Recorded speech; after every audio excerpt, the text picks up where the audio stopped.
It's over. I never have to hear another question about Antonio Brown again. It's over! It's over!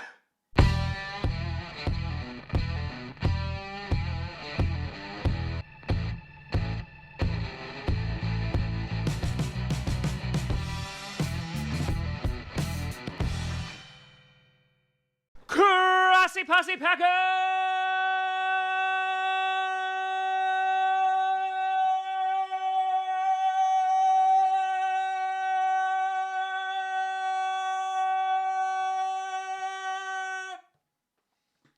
Nation, welcome to another episode of Packcast, the podcast where you don't have to be a Packers fan, but it sure does help. I'm your host, Tom Grossi, and today we don't really got Packers news, even though, I guess technically, considering these past few months, it's all been about the Packers and potentially Antonio Brown, but Antonio Brown has been traded to the Oakland Raiders, though they won't be Oakland for very much longer. Before we get to this episode, want to do a big shout out and thank you to all the patrons who are supporting me on patreon.com/TomGrossiComedy.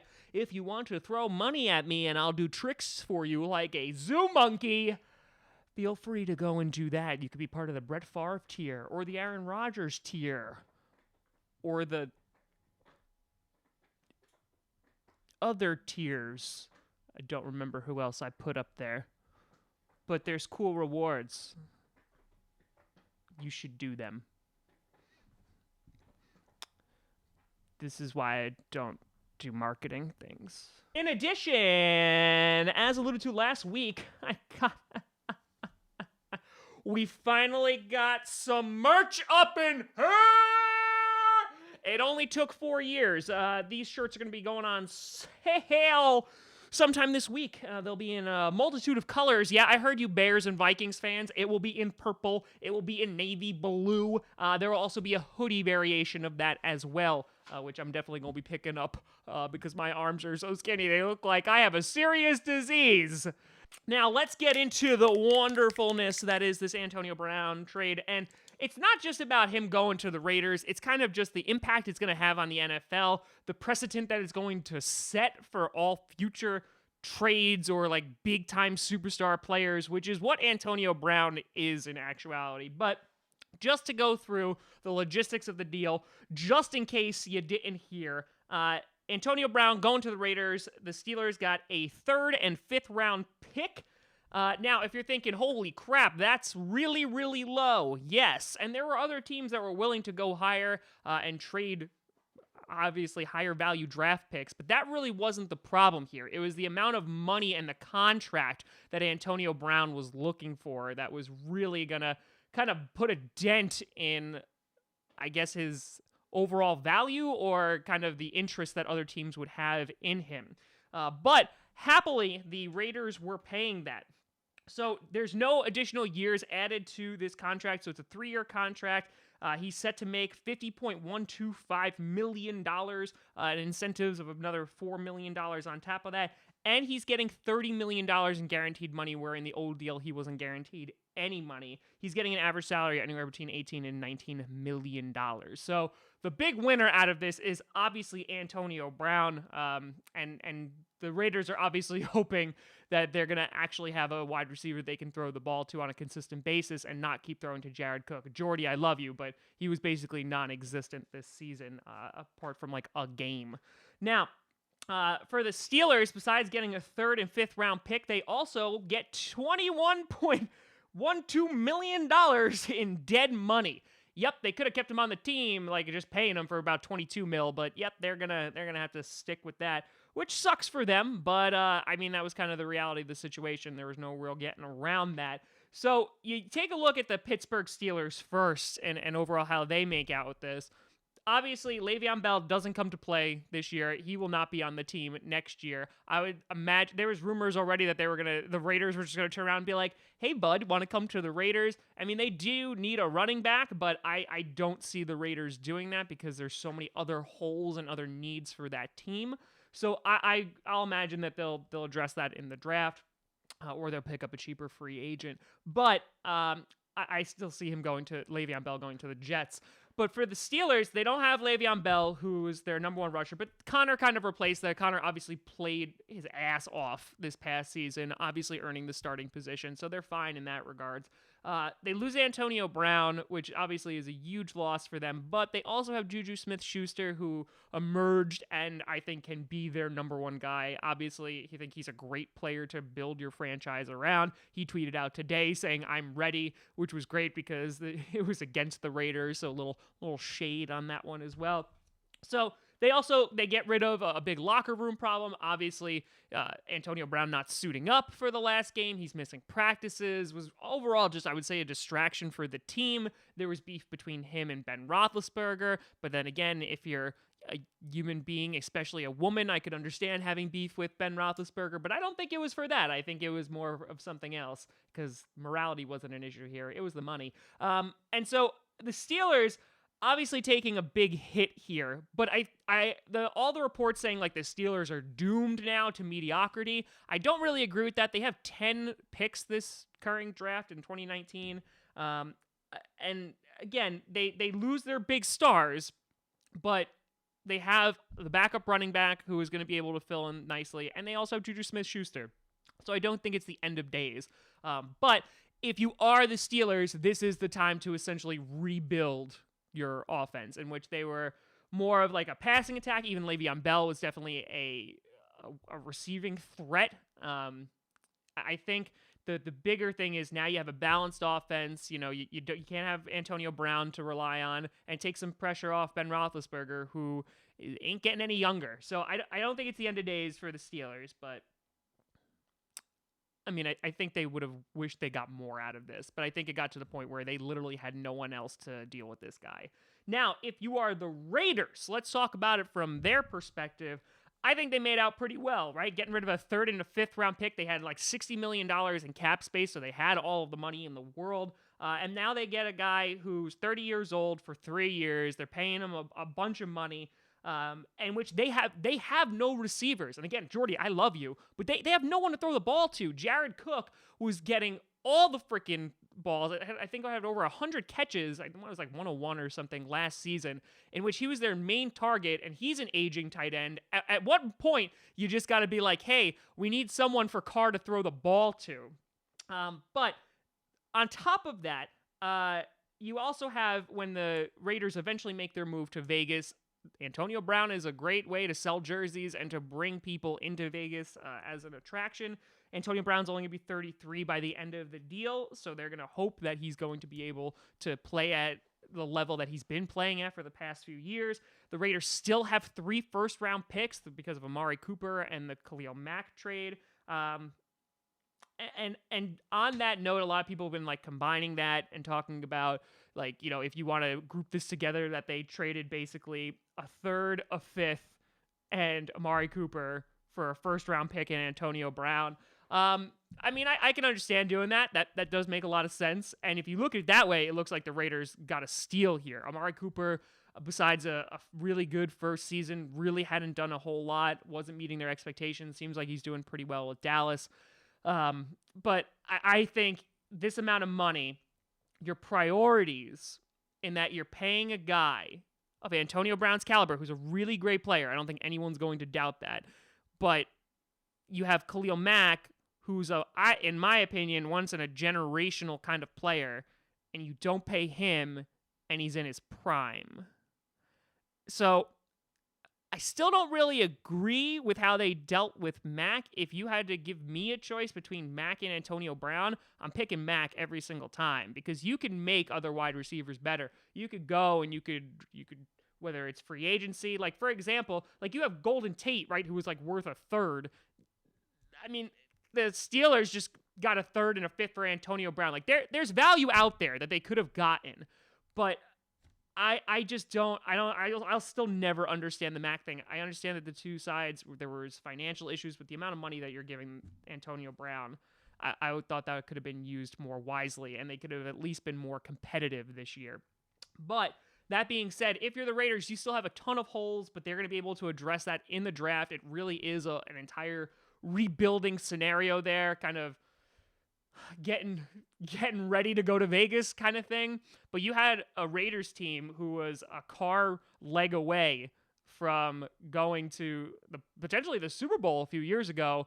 And now, there are so many issues with that team, whether it's with the defense, whether it's with the running game, whether it's with the wide receiver game. And obviously you have Antonio Brown, but you need someone else to step up as well. And I don't know if that person's going to be Jordy Nelson, because if they just start doubling Antonio Brown, you need someone else to get there. That's why Juju Smith-Schuster was able, obviously he's a very good player, and this is not downplaying him at all, but one of the major reasons why Smith-Schuster was able to get as many yardage and opportunities as he did was because you had Antonio Brown, who would constantly get double covered. He would basically attract all the defenders, and he can move down the field. So that's my opinion. It's kind of like a Mike Wallace scenario in which the guy, I think is a mediocre wide receiver. Guy's fast as hell, though, and he could drive down the field and just run go routes all the time, and he's going to attract more defenders. But again, if you're the Raiders, this worked out well for you. Could it blow up in their face and they draft incredibly poorly and Antonio Brown starts declining because he's 30 years old? Absolutely. But I think Antonio Brown is going to give them some good years of football. Now, on top of that, I think the big question is, are the Raiders still looking for a new QB? Antonio Brown went on Twitter today and posted like a little highlight of him like meeting Derek Carr and like having some good banter back and forth, and said it was like love at first sight. So obviously Antonio Brown seems excited to be a Raider, as he's the one who has announced it, which we'll talk about in a second. But as a Raiders organization, are you going to give up on Carr, or you're going to go and draft someone this year? If I'm the Raiders, I don't think you do. I think now that you actually have a weapon for your quarterback to throw to, you commit to him. Again, a few years ago, he almost brought you to a Super Bowl. They were super duper competitive, and I think they could have gone to the Super Bowl. But I think you stick with them, but it'll be really interesting to see what they're doing. If they're really committing to this rebuild completely, they may get a new quarterback in the draft, and then that means what the hell happens to Carr? Does the new QB just sit behind him? And is he going to wind up starting the year that he comes into the league? A lot of questions there. And I don't think a lot of easy answers, but if I'm the Raiders, I give it a shot with Carr and see how far you can take him by actually putting weapons around him and getting a freaking offensive line, because they do not have one at all. Now, the last thing I wanted to talk about is not in regards to the Raiders and Steelers and how both sides made out, but kind of, again, the precedent that this Antonio Brown trade has created for the NFL. And I want you back up a little bit and you look at Earl Thomas, right, and compare that to the Le'Veon Bell situation. Both players wanted to get paid, sat out. Earl Thomas decided to go back in, say, okay, we're gonna play, do it for the team. Don't want to leave him high and dry. Breaks his leg, is gonna make significantly less money, most likely, in this year's free agency. Flipping off the Seahawks obviously didn't go really well. The Steelers tried to make deals with Le'Veon Bell. Not a lot of guaranteed money in it. Wasn't happy with the deal. Sat out. Now he's posed to make a crap ton of money in this year's free agency. You have this kind of scenario where Antonio Brown actively trashes the Steelers. Actively. All over social media. Has been a constant locker room problem. Is going after Ben Roethlisberger. Is going after the front office. The whole nine, right? It's bad. Then you have the Steelers front office say that Antonio Brown's not going to have any influence on where he goes. A few days ago, you have the news that he's going to be in Buffalo, that they're going to come to a consensus, it's going to be fine. That falls apart. Now, the Bills are saying that the money, it just wasn't worth it. It's not well spent in that area. There's reports saying that Antonio Brown was going to flat out refuse to report in Buffalo. So even if you take all that and just say that, hey, like that's conjecture, who cares, like all that's fake. The fact that Antonio Brown is announcing his own freaking trade and saying this is where I'm going makes the Steelers look terrible. And I think who this benefits the most is any superstar caliber player like an Antonio Brown. So you take like an AJ Green, or you take a Julio Jones or an Odell Beckham, in that they basically can tear apart their team and they'll still get a market and they'll get even more money, in that this kind of behavior, this kind of everything was rewarded. And so if you're the players, I mean, if you're like even a quarter less the amount of aggressive that Antonio Brown was. I mean, like, this has to be great for you because you know that your talent is going to speak for itself and you're going to get paid for that. And, people were saying, like, oh, the players should just play the game and shut up and stuff like that. I understand what Antonio Brown did. Don't get me wrong. Of like, the guy wanted to get paid. He got paid at the end of the day when he retires, whether it's at 33, 35, 40, whatever, right? No matter how many rings he has, he's still going to have to pay all of his bills. And the only way he's going to be able to do that is by not going to the Bills, but by getting money, right? And so I understand that. I understand the Le'Veon Bell thing. I understand the Earl Thomas. I understand players that want to sit out. I get it. Because again, they're trying to make a living. They have such a short period of time, a short window, that they can make premier money that is going to set them up for the rest of their lives.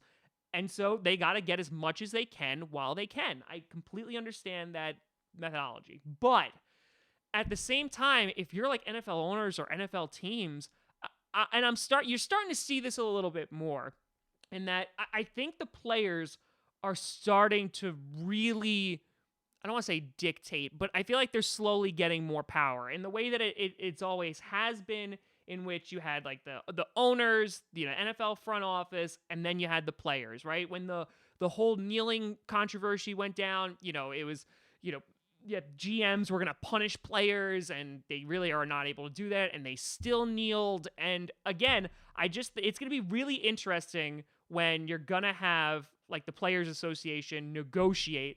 Is there going to be another lockout? Because I feel like there's a change coming. And again, maybe not. Maybe this is kind of blowing it out of proportion, but I think the players are starting to see how much power they actually have. And it's going to be I think the NFL is going to change because of that. I would not be surprised if you see some shifts occur within the NFL landscape over the next few years and benefiting players rather than actual owners, in the fact that they make crazy amounts of money. And the players do too, don't get me wrong. But again, it's more of they're making a lot of money because they're already rich because they own the team. But the only reason they're making that much money is because of the players that are playing for them. It's again, I don't know what to think about this. Like, I just think that you're going to see a lot of changes coming soon. But let me know what you think down below. Do you think the Steelers got completely fleeced? Do you think that the Raiders wound up? Do you think the Raiders are just a couple players away from being a playoff contender? And what do you think the overall impact on the Packers is, and the league? Again, I'm very happy we didn't get Antonio Brown. I don't want that. Go spend that on Landon Collins, please. You can always find me at TomGrossiComedy.com, TomGrossI Comedy, or Tom Grossi Comedy on all the social medias, on Patreon, Twitter, and the Facebooks, and the Instagrams, and all that great stuff. Check out Packcast, Packast on SoundCloud, iTunes, Google Play Music, and of course here on YouTube. Coach episode 4 will be coming out tomorrow. After that, there's only 2 episodes left in the season, and things are going to get crazy, so check that out. And thank you so much for watching. I'm Tom Grossi. And as always, go Pack Go.